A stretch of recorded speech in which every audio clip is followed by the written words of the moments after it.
બનાસકાંઠા જિલ્લા પંચાયત ચૂંટણીમાં ભાજપને બહુમતી મળ્યા બાદ જિલ્લા રાજકારણમાં ઉત્સાહનો માહોલ જોવા મળી રહ્યો છે। પાલનપુર ખાતે જિલ્લા પંચાયત ભવનમાં યોજાયેલા કાર્યક્રમ દરમિયાન જિલ્લા પંચાયતના પ્રમુખ તરીકે વસંતભાઈ પુરોહિતે પદભાર સંભાળ્યો હતો। આ પ્રસંગે ભાજપના કાર્યકર્તાઓ મોટી સંખ્યામાં ઉપસ્થિત રહ્યા હતા અને વિકાસનો સંકલ્પ જન જનનો સાથના નારા સાથે ઉજવણી કરવામાં આવી હતી। કાર્યક્રમમાં સ્વરૂચિ ભોજનનું પણ આયોજન કરાયું હતું। બીજી તરફ ડીસાના જૂના ડીસાના સનાતન હિન્દુ સમાજના પ્રમુખ દિલીપભાઈ બ્રહ્મભટ્ટના પુત્રવધુ આંચલબેનને જિલ્લા પંચાયતના શાસક પક્ષના નેતાની જવાબદારી સોંપવામાં આવતા સમાજનો અને ભાજપ કાર્યકર્તાઓમાં આનંદની લાગણી જોવા મળી હતી। પૂર્વ રાજ્યસભાના સાંસદ દિનેશભાઈ નાવાડીએ પણ પક્ષનો આભાર વ્યક્ત કર્યો હતો અને નવા હોદ્દેદારોને શુભેચ્છા પાઠવી હતી।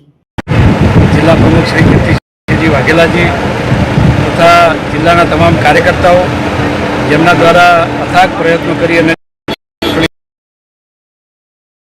વિજય અપાવી અને સ્પષ્ટ બહુમતી સાથે આજે ભારતીય જનતા બનાસકાંઠાની જિલ્લા પંચાયત કબજે કરી છે અને એમાં ખાસ કરીને અમારા પક્ષના નેતા તરીકે ભારતીય જનતા પાર્ટીએ જૂના ડીસા સીટના આંચલબેન બ્રહ્મભટ્ટની પણ વરણી કરવામાં આવી છે। તો આ તબક્કે પ્રમુખ ઉપપ્રમુખ અને આપણા પક્ષના નેતા આંચલબેનને ખૂબ ખૂબ અભિનંદન પાઠવું છું। વિપુલ મંડોરા સાથે bureau report, today Gujarati news.